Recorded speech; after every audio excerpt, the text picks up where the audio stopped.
Devant l'urgence et la gravité de la situation, il n'a pas fallu beaucoup de temps aux petites mains solidaires de Bastelica de s'organiser pour fabriquer quelques centaines de masques et les mettre à disposition de la population.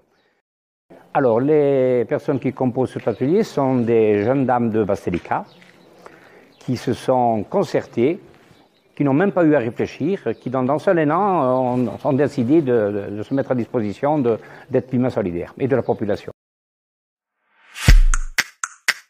Je connais le maire m'a appelé, le maire est descendu à la mercerie, on a parlé un petit peu ensemble. Il m'a dit, Maria, il faut que tu montes nous voir pour nous aider à monter un atelier en haut. Donc je suis montée dans l'après-midi même,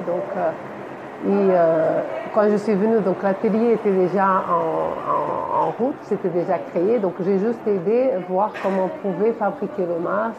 J'ai montré comment le faire et ils ont attaqué dessus.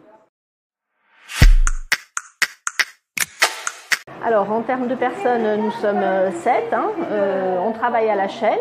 Nous avons 3 machines, donc 4 depuis hier et une surjeteuse.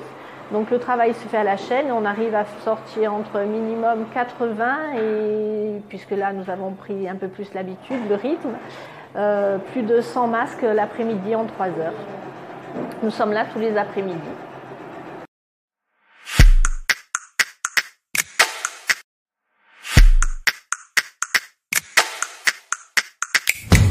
L'objectif étant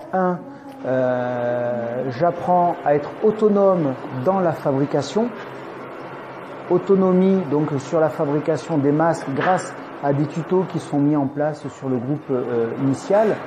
2, c'est j'apprends l'indépendance dans la collecte des matières premières de proximité. Et 3, chercher la liberté de pouvoir distribuer librement.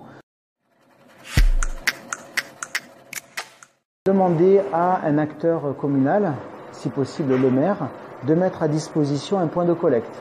Donc, en l'occurrence une salle communale, le plus adapté.